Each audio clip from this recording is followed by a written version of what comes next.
Un cordial saludo a todos los oyentes de Radio María.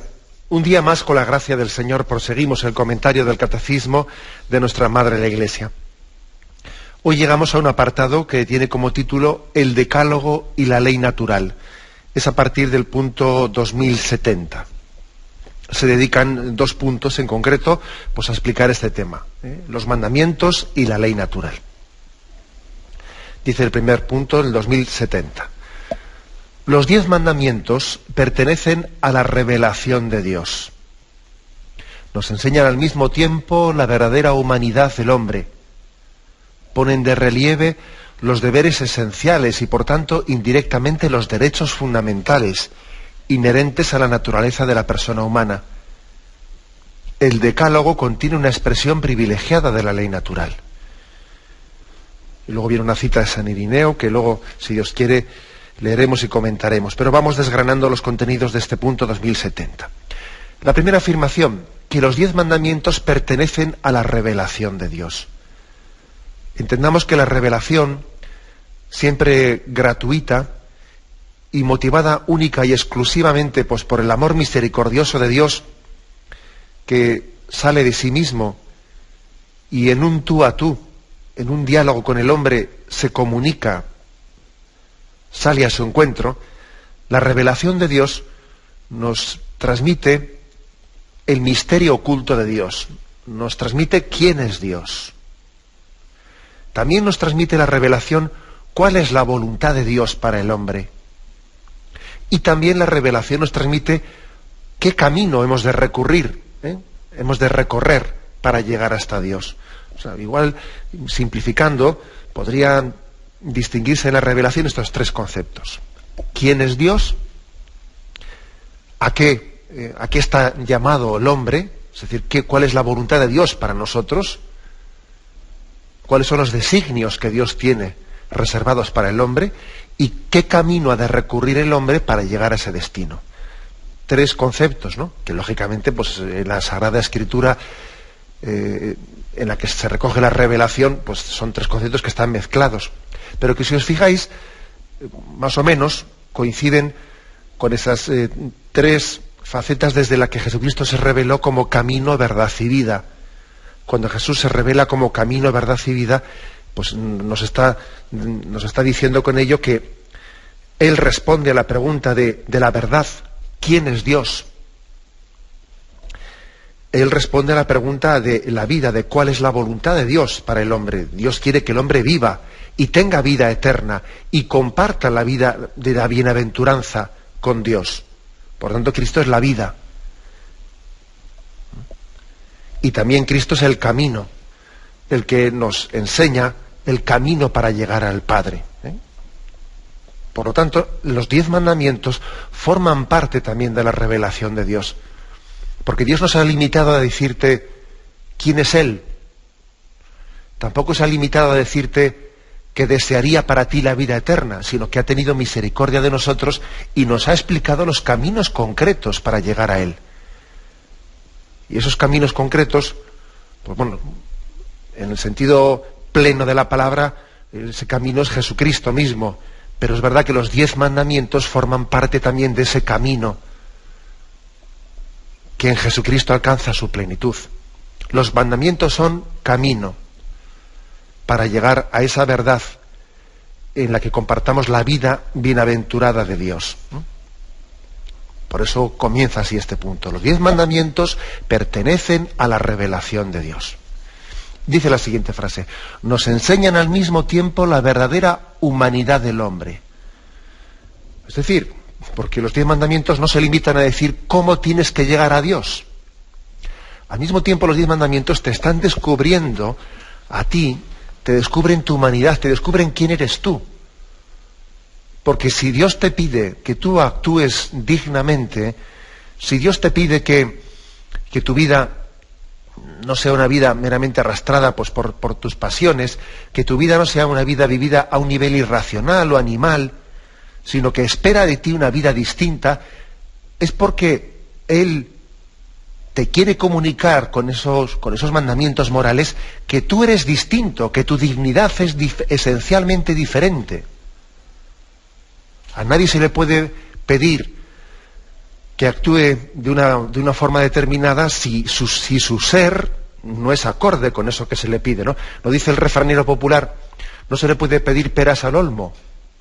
Claro, al olmo no se le puede pedir peras, porque hay que ser un peral para dar peras, ¿no? Bueno, pues esto es lo mismo. Es decir, si Dios te pide que tú vivas dignamente conforme a los 10 mandamientos, es que Dios te quiere transmitir con ello no solo unas obligaciones morales, sino detrás de los mandamientos te está diciendo que tu dignidad es grande, que tú estás llamado a vivir como eres, como una condición de hijo de Dios. A imagen y semejanza de Dios te creó. Por eso Dios te puede pedir esos mandamientos. No se los podría pedir a alguien que no tuviese esa dignidad. Por eso dice aquí, los 10 mandamientos nos enseñan al mismo tiempo la verdadera humanidad del hombre. La humanidad del hombre. Bueno, pues esto es importante porque hay muchas personas en esta cultura agnóstica en la que vivimos que sienten como que presentan al hombre como la medida de todas las cosas y la existencia de Dios la ponen en cuestión porque sospechan de que si afirmamos a Dios, el hombre pierde autonomía, se merma la autonomía del hombre en la medida en que nosotros proclamemos pues la grandeza de Dios, ¿no? Claro, si el hombre subraya mucho la grandeza de Dios, entonces él pierde autonomía, y sin embargo estos prejuicios caen por su propio peso en la medida en que se demuestra todo lo contrario, ¿no? Que Dios le descubre al hombre su propia dignidad, ¿eh? Dios no viene a anular la dignidad del hombre, viene a descubrirla. Es más, todos sabemos que en la medida en que Dios es conocido y es amado, el hombre se humaniza. La historia de la Iglesia demuestra que la fe cristiana es humanizadora, que la Iglesia es experta en humanidad y que ella muestra a Cristo como la culminación de las aspiraciones de plenitud de la humanidad y como el camino práctico para verlas realizadas. O sea que la historia, digamos, se ha encargado de mostrarnos que sin Dios no hay creencia auténtica en el hombre. Es así, o sea, es crudamente dicho, ¿no? Pero la historia se ha encargado de demostrarlo. Especialmente lo que ha ocurrido en el siglo XX, ¿no? Pues con el marxismo y el nazismo, dos ideologías que niegan radicalmente a Dios, ¿no? Entonces, ¿qué es lo que resulta? Pues que si Dios no existe, todo está permitido, ¿no? En aquella famosa expresión, si Dios no existe, todo está permitido. Parece que no hay nada que funde la verdad y la bondad, ¿no? En resumen, aquí dice que los 10 mandamientos están enseñándonos la verdadera humanidad del hombre, porque suponen una dignidad, suponen creer en el hombre. Tú cuando a alguien le pides algo, estás creyendo en él. Cuando a un hijo le pones unos ideales altos, es porque crees en él. No solo le amas y crees en él. Claro, cuando a un hijo no se le pide nada, es que pobre niño, porque claro, estamos ya siempre bajando el listón, ¿no? Bueno, es que eso no es que tú le quieras más al niño, le quieres menos y crees menos en él. Cuando hay una confianza en una persona y un amor a una persona, se le exige más, se espera más de él. En este sentido es en el que el catecismo afirma, ¿no?, que los mandamientos, ese ideal alto supone fe en la humanidad y nos descubre nuestra vocación alta, ¿no?, a la que estamos llamados. Sigue adelante el punto, ¿no?, y dice la siguiente frase: los mandamientos ponen de relieve los deberes esenciales y por tanto indirectamente los derechos fundamentales inherentes a la naturaleza de la persona humana. Esto es curioso, ¿eh? Yo creo que merece un comentario, porque nosotros cuando hablamos de los mandamientos, claro, lo que nos parece más lógico, lo más evidente, es que los mandamientos subrayan, recogen los deberes que tenemos. Ojo, los deberes y los derechos. Detrás de los mandamientos de la ley de Dios también se recogen los derechos del hombre. Quizás no nos hayamos percatado de ello, pero sí, es así. No existen deberes sin derechos, como tampoco existen derechos sin deberes, ¿no? Pues, por ejemplo, cuando dice el cuarto mandamiento, honrarás a tu padre y a tu madre, tenemos un deber de respeto, de amor, de reconocimiento hacia los que tanto han hecho por nosotros y han dado su vida por nosotros, ¿no? Y son también, representan esa autoridad y esa paternidad de Dios. Pero al mismo tiempo tenemos un derecho. El hombre tiene derecho, el niño, el hijo tiene derecho a unos padres, a una familia estable. El niño tiene derecho, así como no cabe decir que los padres tengan derecho a tener un hijo, porque un hijo no es un derecho, un hijo es un don. Sin embargo, sí cabe decir que un niño tiene derecho a tener unos padres y una familia estable. Y una cosa es que, de alguna manera, la vida, eso se lo arrebate, pero lo que no puede ser es que nosotros le arrebatemos por nuestro pecado ese derecho que tiene el niño a tener un padre y una madre. O sea que un mandamiento no solo es un deber, también es un derecho. O por ejemplo, ¿no? Pues el quinto mandamiento, no matarás. Por supuesto, tenemos el deber de respetar la vida y reconocer su dimensión sagrada. Pero al mismo tiempo tenemos un derecho. El hombre tiene un derecho a la vida. Y por lo tanto, él debe de ver protegida también su existencia con unas leyes que tutelen su vida. A veces, por ejemplo, con el debate del aborto, ¿no? Se dicen tonterías tan grandes para intentar justificar un crimen como el hecho de que si yo no es que esté a favor del aborto, yo no lo haría, pero yo lo que estoy a favor es de que la gente pueda elegir libremente. Oye, mira, no juguemos con las palabras. Si tú dices, yo estoy a favor de que la gente pueda elegir libremente, entonces resulta que ese niño no tiene derecho a la vida, ¿entiendes? Es que el derecho tiene que ser tutelado. Luego, aunque quede muy bonito y quede muy liberal, decir yo estoy en contra del aborto, pero yo quiero que la gente elija libremente, no, el que no puede elegir es el niño, porque a ese le matan sin posible elección, ¿sabes? O sea, que detrás de un deber hay un derecho. Incluso pues, cuando el sexto mandamiento habla de la pureza y de la castidad, y tenemos un deber de pureza y de castidad, también existe un derecho a que el hombre pueda realizar su vocación al amor sin determinadas discriminaciones. Pues, por ejemplo, imaginaros lo que puede ser la discriminación por motivos de castas sociales, de que a alguien no se le permita en una determinada cultura poder desarrollar su vocación al amor matrimonial, pues porque esa persona no es de tu casta social, no es de tu nivel, y por lo tanto motivos concretos por los que se impide, ¿no? O se impide la vocación al amor. No. Existe un deber a la pureza y a la castidad matrimonial, y también existe un derecho a poder realizar esa vocación sin que nosotros los hombres pongamos impedimentos, ¿no? O el séptimo mandamiento, no robarás, que nos recuerda nuestro deber de respeto a los bienes ajenos. Pero ojo, también la Iglesia reconoce al mismo tiempo que el hombre tiene un derecho a poder tener acceso a los bienes mínimos necesarios para su sustento. Tan es así, que ya sabéis que la moral cristiana, que nadie se escandalice, pero vamos, que eso forma parte de la doctrina social católica. Tal es así que la Iglesia ha dicho que, siempre ha dicho en su tradición, Santo Tomás de Aquino así lo decía, que no se considera robo cuando alguien pues tiene que coger un determinado dinero o un bien para su sustento que era imprescindible, necesario para poder subsistir, ¿no?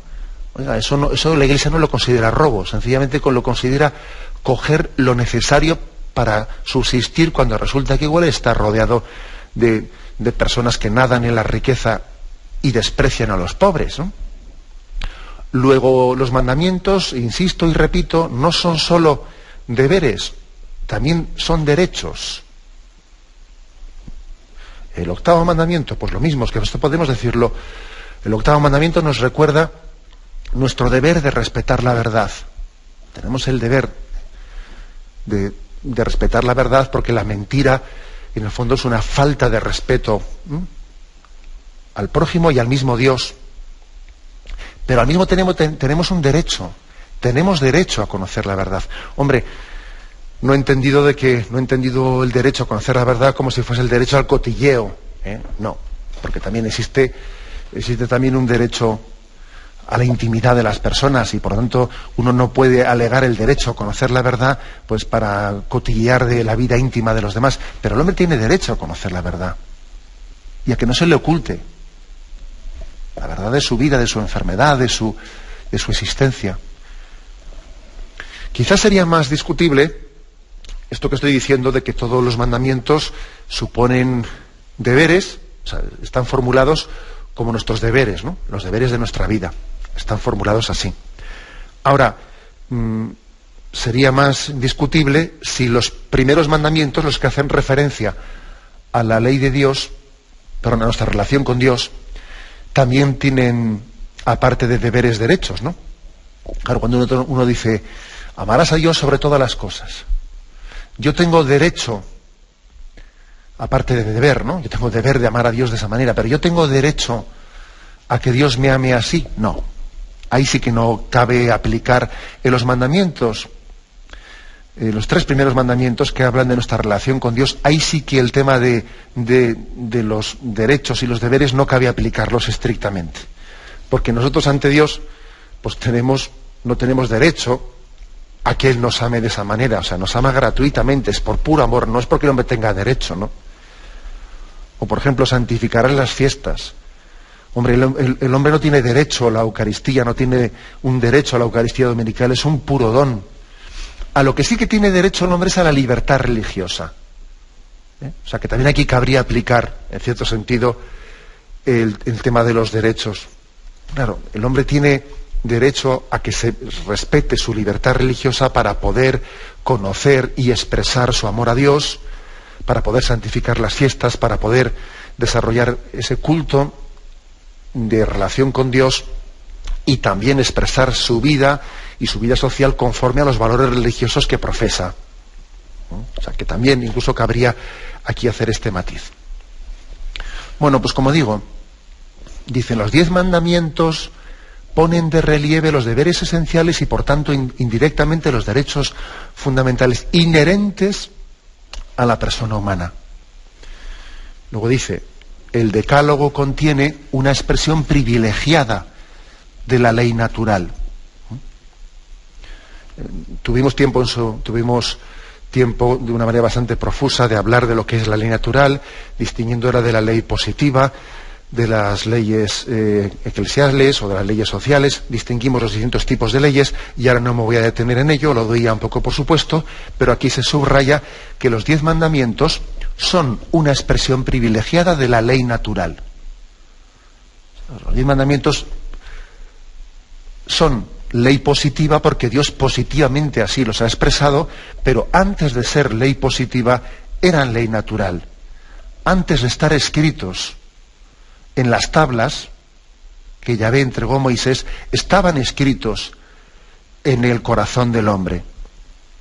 Y dicen los santos padres, ¿y por qué Dios escribió los mandamientos en las tablas de piedra si ya estaban escritos en el corazón? Pues porque, por desgracia, lo que está escrito en el corazón a veces queda emborronado,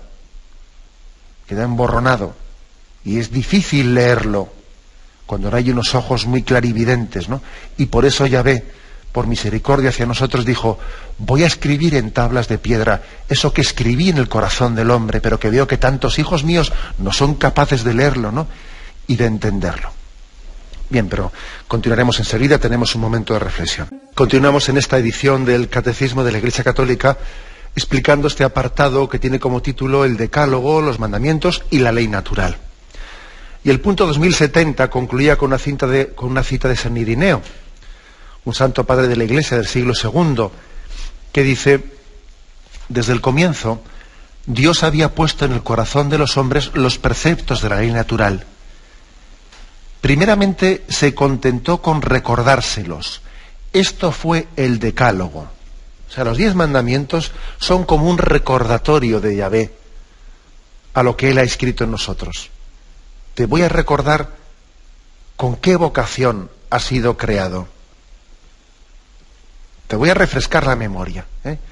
Es por eso, aquí ha dicho antes este punto del catecismo, que los mandamientos es como revelar al hombre su propia humanidad, recordarle con qué vocación ha sido creado.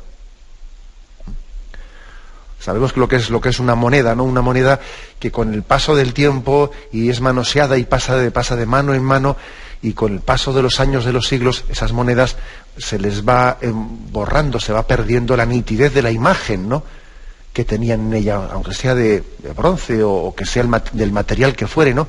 Esa moneda ha ido perdiendo la nitidez. Bueno, algo así ha ocurrido con la ley natural. Dios la dejó escrita en nuestro corazón, pero viendo que el decurso del tiempo y el efecto del pecado ha ido emborronando, ¿no?, esa huella, esa imagen que Dios dejó en la ley natural, Dios decidió recordarnos a qué vocación estábamos llamando y cuál es el camino que le permite al hombre vivir dignamente conforme a la vocación que Dios le ha dado. Por eso añade el punto 2071.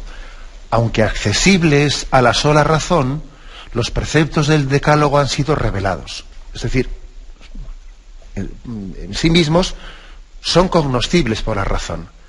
Los 10 mandamientos uno puede conocerlos sin necesidad de ser cristiano o de incluso haber formado parte de esa revelación del pueblo de Israel, formando parte de otras culturas que no han conocido para nada la revelación. Puede conocer el contenido de los 10 mandamientos como cierto, como verdadero, desde el punto de vista de la razón, pero dice que han sido revelados.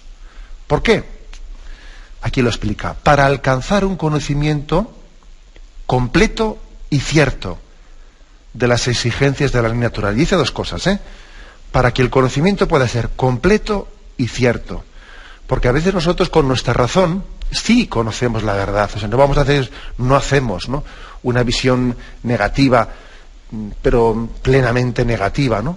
Pero somos conscientes de que la razón conoce parcialmente la mayoría de las veces, que no tiene un conocimiento completo. Y dice completo y cierto. Y claro, a veces nosotros conocemos, pero conocemos con un grado de certeza muy limitado, con un grado de inseguridad muy grande, ¿no? Y cuando el hombre no conoce con la certeza suficiente el fin de su vida, o el camino que debe de recorrer en su vida, si uno no tiene una certeza grande, es muy difícil pedirle después que se entregue con decisión a ese camino.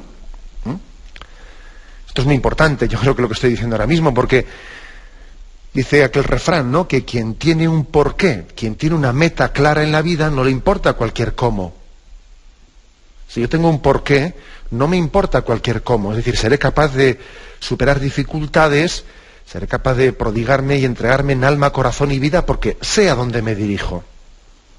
Pero claro, cuando no tengo certeza, cuando sí mi razón más o menos me dice que esto debe ser de ley natural, pues el respeto de la vida o el respeto de la pureza, pero no lo tengo muy claro porque otros me dicen lo contrario. Entonces, cuando yo vivo en una incertidumbre muy grande, es difícil que se me pueda pedir una heroicidad en la entrega a ese precepto moral, porque no lo tengo claro. Sí, creo que lo conozco, pero no estoy seguro del todo. Por eso era importante la revelación de los 10 mandamientos, para sacarnos, pues no únicamente de un conocimiento parcial, sino dubitativo. Porque mientras que uno no lo tenga claro, y si Dios te lo ha revelado, tienes claro que esa es su voluntad y que por lo tanto debes de respetar esos mandamientos, entonces sí, es más fácil pedirte que pongas toda la carne en el asador y que luches contra las tentaciones, porque claro, pues porque Dios te ha revelado con certeza y seguridad que ese es su camino. Muchas veces nos pensamos que el motivo por el que el hombre se aparta de un camino, de una vida digna y vive en pecado, es porque el espíritu es fuerte, la carne es débil, y por motivo de que la carne es débil nos falta una fuerza de voluntad y entonces somos arrastrados al pecado. Bien, puede ser, pero yo creo que todavía hay una razón más fuerte, que es no ya por falta de fuerza de voluntad, sino porque no tenemos las ideas claras, porque no has acabado de entender que Dios quiere de ti, para que seas feliz, que cumplas esos mandamientos. O sea, que en esos mandamientos está cifrada tu felicidad, que Dios te los ha revelado por tu bien. Entonces, ojo, es que hay dos motivos por los que el hombre puede pecar. Uno es el que yo creo que más veces solemos alegarlo, ¿no? El que, claro, es que, pues sí, estaría muy bien cumplir el bien, pero claro, como la carne es débil, soy arrastrado. Bien, pero yo creo que con más frecuencia todavía que esto, el motivo por el que el hombre peca y se aleja es por no aceptar la revelación de Dios, de los 10 mandamientos, en los que se te descubre que tu camino de felicidad es ese, no te engañes, que ahí está tu felicidad cifrada. Dios, en los 10 mandamientos te está recordando lo que es de ley natural, lo que estaba escrito en tu corazón y que fruto del pecado se te ha ido liando la cabeza.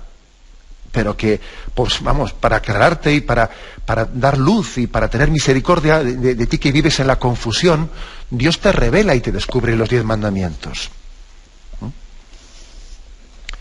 Se insiste mucho, ¿no?, en esto que hay que ser dueños de la voluntad, y es verdad, pero siendo verdad que hay que ser dueños de la voluntad, también es cierto que hay que ser obedientes a la conciencia, a la voz de Dios en la conciencia.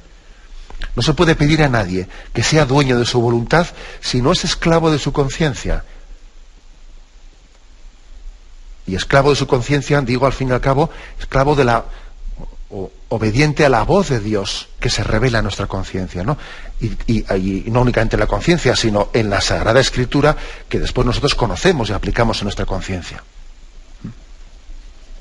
Es muy importante este aspecto, ¿eh? Nosotros creemos, por lo tanto, que el conocer la verdad nos dispone y nos capacita para poder entregarnos a ella. Es un aspecto fundamental. Por eso Dios ha querido revelarse. Es verdad que luego vendrá Jesucristo, y Jesucristo complementa esta revelación, porque el Señor Él no se limita, como en el Antiguo Testamento, a darnos a conocer el camino de Dios, sino que también nos da su gracia. Por eso aquí, en la cita de San Irineo, dice, primeramente, Yahvé, Dios, se limitó a recordarnos los mandamientos. Los que estaban escritos en la ley natural nos los recordó al escribirlos en las tablas de piedra. Se limitó a recordarlos. Y Jesucristo ya no se limitó a recordarlos, sino que Jesucristo, además de recordarlos, te dio la gracia para poder vivirlos. Es decir, y complementando esta imagen, Yahvé primero escribió los mandamientos en nuestro corazón, en la ley natural, al crear al hombre.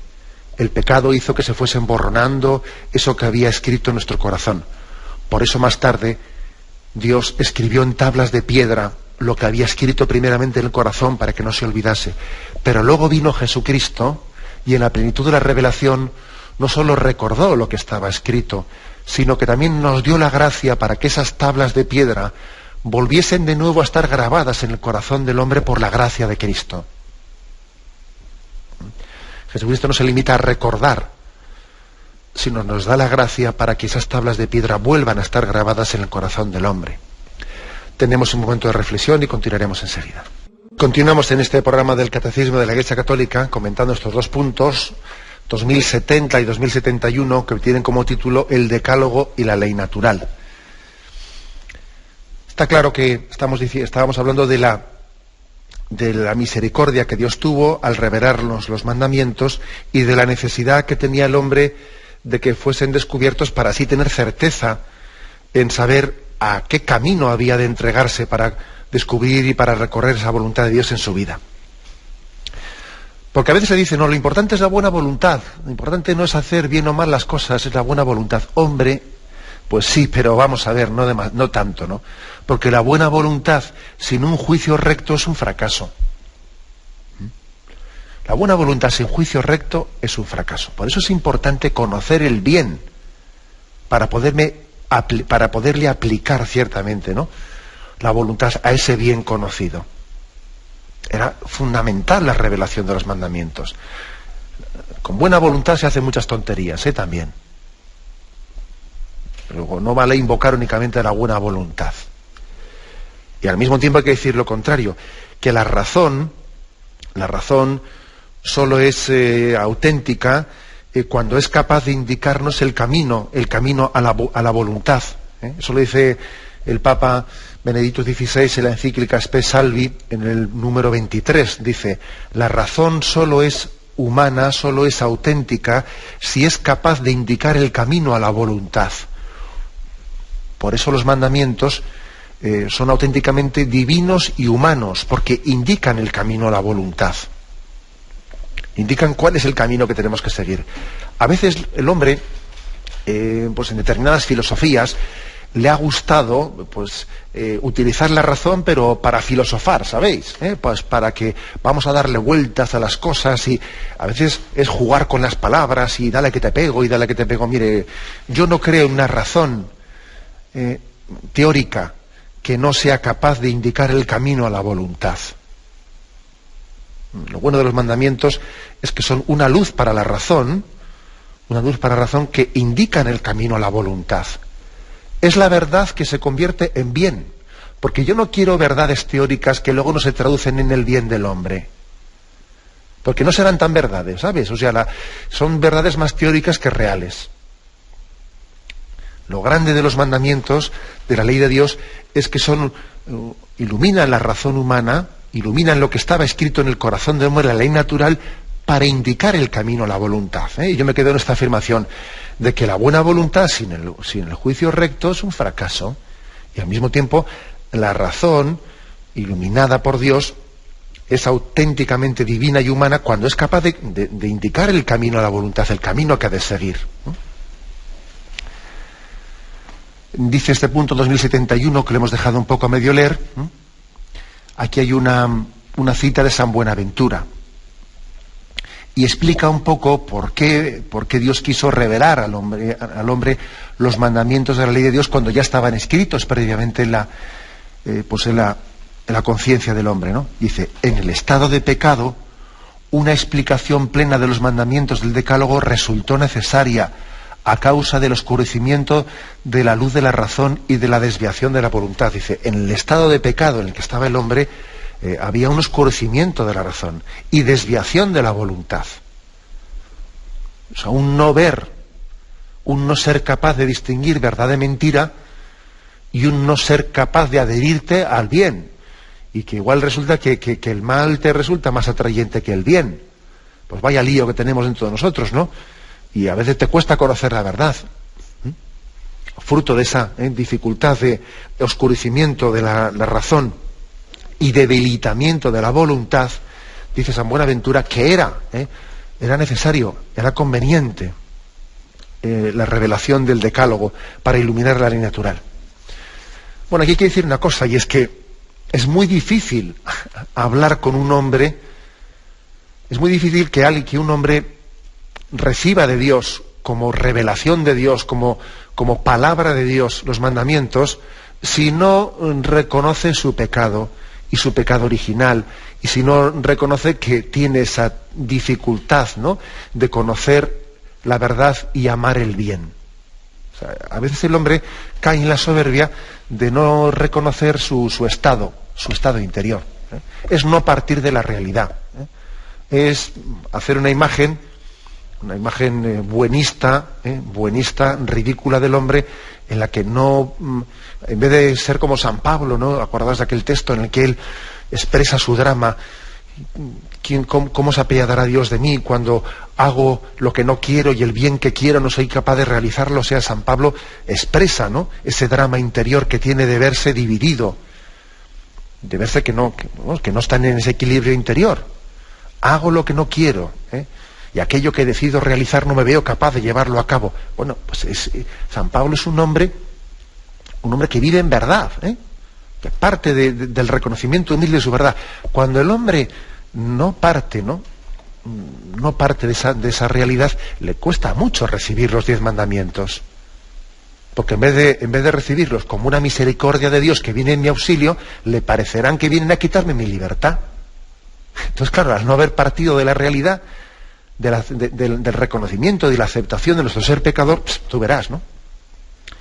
Por eso también el ser pecador, el que yo soy pecador y necesito de la revelación de Dios, me lo tiene que revelar Dios. Es curioso, ¿eh? O sea, Dios no únicamente viene a revelarte cómo remediar tu ser pecador, sino hasta nos tiene que abrir los ojos para darnos cuenta de que somos pecadores. Ya es el colmo, ¿no? Que nos tengan que decir algo tan obvio. Es como decir, mira, te voy a descubrir que tienes 2 ojos, porque tú parece que no quieres darte cuenta que tienes 2 ojos. Te voy a descubrir que eres pecador.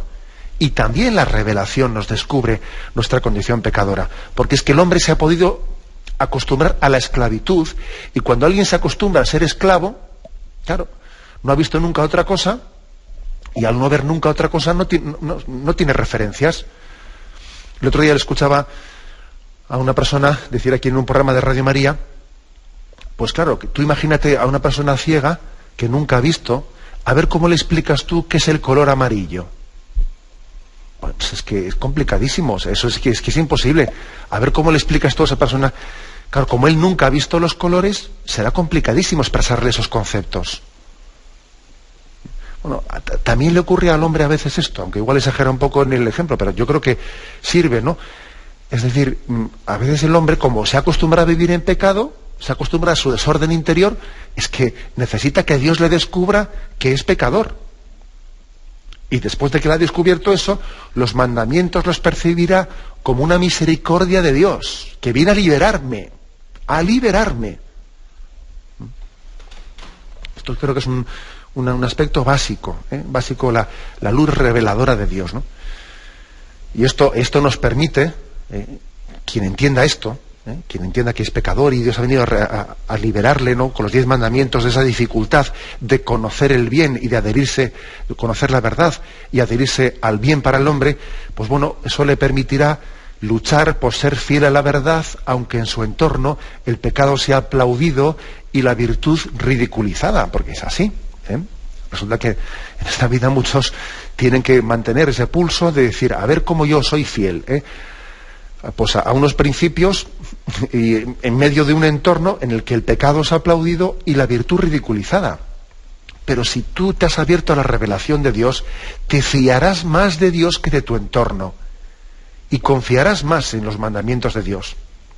Hay muchos salmos que subrayan mucho la confianza en la voluntad de Dios.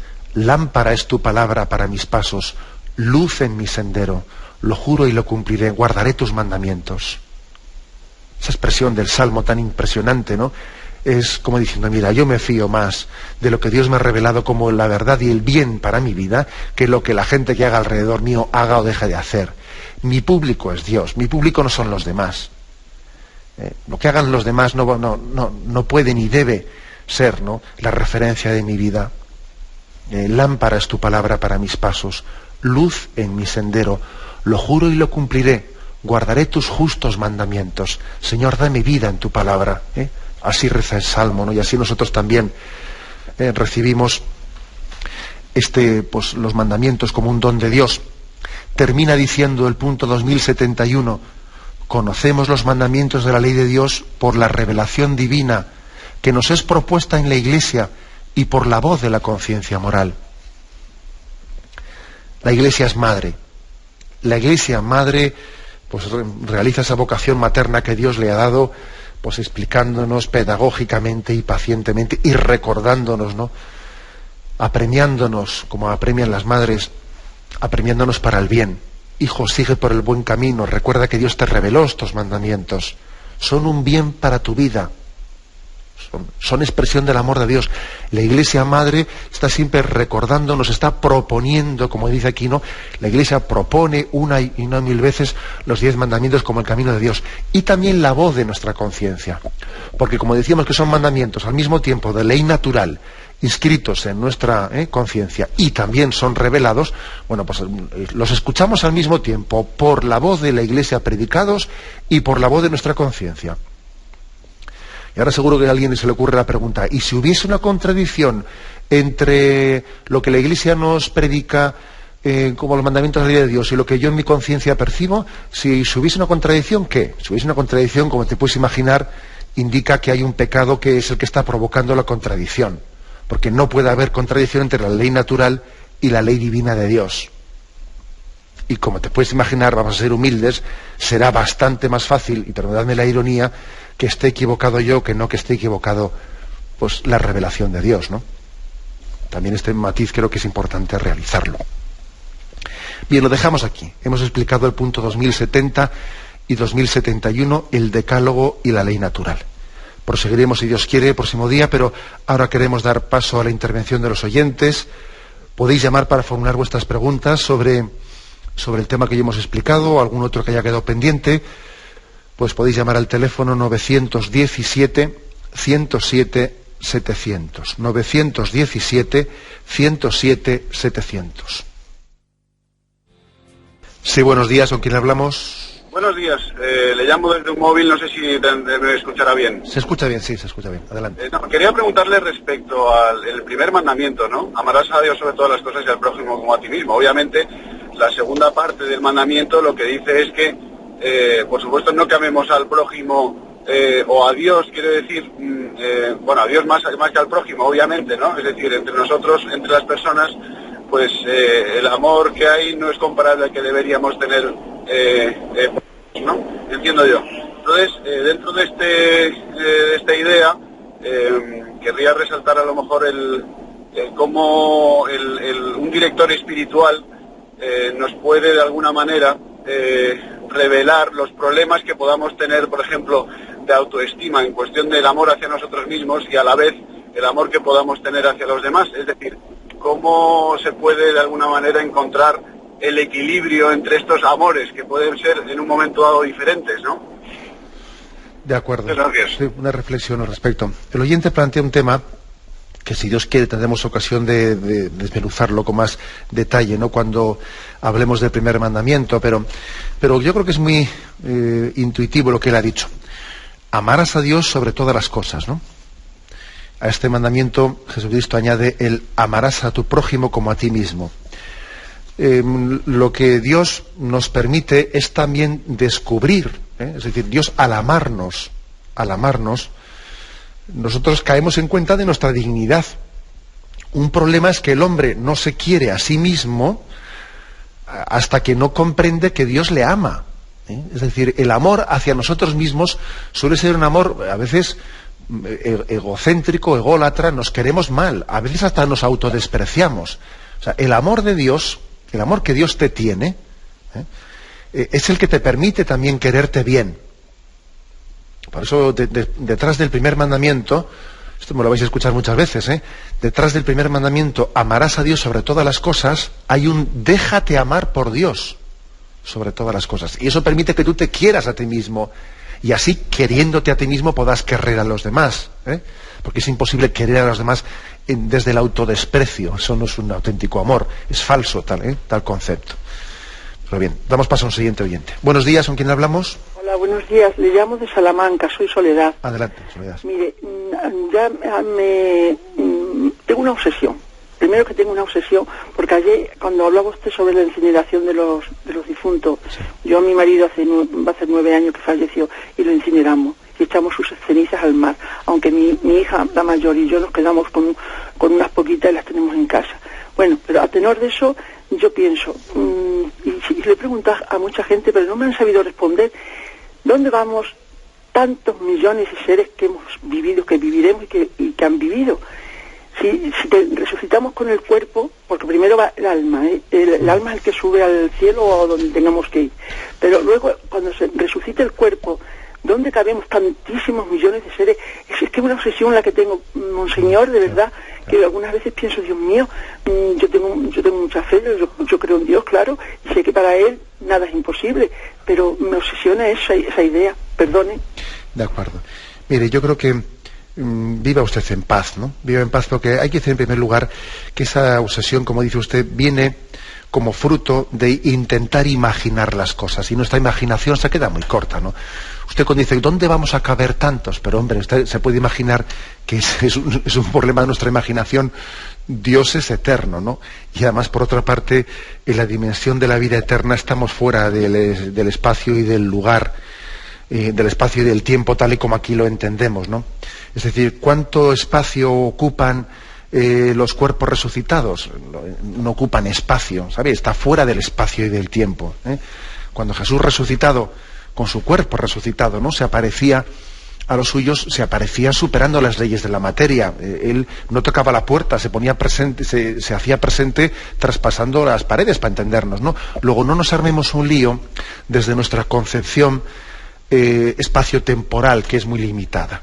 Los cuerpos resucitados, en el momento que están resucitados, están en Dios en una dimensión trascendente. Intentemos dejar a un lado nuestra imaginación, porque como un perrito, cuando lo llevamos a la iglesia, que hay que decirle: tú, perrito, a la iglesia no puedes entrar, quédate aquí fuera. Algo así hay que hacer con la imaginación, ¿no?, cuando nos presentamos ante Dios. Yo creo que eso es un poco lo que... Y con respecto al tema de las cenizas de su marido, etcétera, bueno, pues mire usted, aunque yo creo, y lo dije expresamente ayer, ¿no?, que es una incorrección, o sea, que no es lo aconsejable el aventar las cenizas al mar. No es el motivo de esto, de que no sea aconsejable, no es de que si se aventen al mar no pueden resucitar, evidentemente no es eso, ¿no? O sea, va a resucitar exactamente igual. Pero es verdad que nosotros necesitamos signos para también recordar nuestra fe y nuestra espera en la resurrección. Por eso la Iglesia recomienda y pide, ¿no?, que los cuerpos sean enterrados, bien sea una vez incinerados o no incinerados, pero que sean enterrados, para que tengamos un signo. Por eso yo le aconsejo que esa parte de las cenizas que tienen en casa, pues cuando tengan alguna ocasión, pues puedan depositarlas pues en el cementerio con motivo de algún fallecimiento de otro ser querido, etcétera, introduciéndolas en alguna de las de los sepulcros, porque creo que es una manera de enfatizar eso. Tener las cenizas en casa, pues ¿qué quiere que le diga? Yo creo que no es lo más conveniente. Adelante, damos paso a un siguiente oyente. Buenos días. Buenos días. Buenos días. Llamo desde Madrid, prefiero no decir el nombre. Adelante. Vale, ha dicho usted antes de los hijos que tienen derecho, que hay que ponerles un listón alto. Entonces, hoy día, yo no tengo hijos, pero bueno, también dijo usted, todavía no lo quiero mezclar, hace ya tiempo, dice: tú te implicas y Dios simplifica. Y a veces Dios no simplifica. Entonces se les pone un listón alto, colegio religioso, por pago, que se dice total, todas las cosas, y ves que va bajando, ya no solo en los estudios, sino a nivel personal. De 17 años ya la mezcla y todo eso. Eso es la parte humana. Después viene tu parte como cristiana, como católica, que estoy leyendo el libro de Verdades de la Fe, donde dice: tienes que aportar tus medios pobres de sacrificio, de oración constante, y ves un túnel sin salida. Y entonces dices: ¿pero qué hago? Mi oración no vale para nada, y ya no pido nada. Sale un santo, los mártires salesianos, los otros, y nada. Y ya dices: ¿qué hago? Ya le digo ya a Dios: ya no te pido nada, te lo dejo en tus manos y haz lo que quieras, porque ya es imposible. Ahí en mi desazón y lo mío, y le digo eso: no me he implicado, pero no me ha simplificado. Muchas gracias. De acuerdo. Bueno, usted ha hecho referencia a una palabra que dije yo sobre implicado y simplificado, pero también es cierto que yo dije una cosa más, que igual es importante en este caso concreto y desde la experiencia que usted habla, ¿no? Yo creo recordar que dije: Dios te implica, y luego te complica, y finalmente te simplifica. Pero también usted igual se ha olvidado lo de te complica. Dios te implica, y así Dios te implica, no te pide que te impliques, y en un primer momento te complica,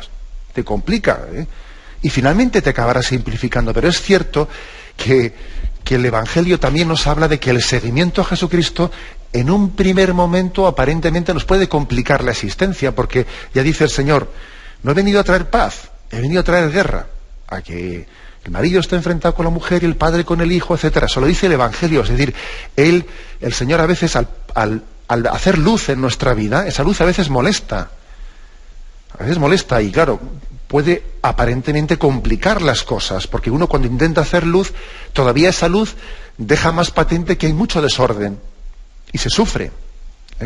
Por eso en esa expresión, Dios te implica y así te complica y finalmente te simplificará. Claro, cuando todas esas dificultades, cuando esa violencia que sufre el reino de Dios finalmente se haga luz en ella, entonces, ¿no?, de esa complejidad desembocaremos en una simplicidad, porque en Dios todo es sencillo.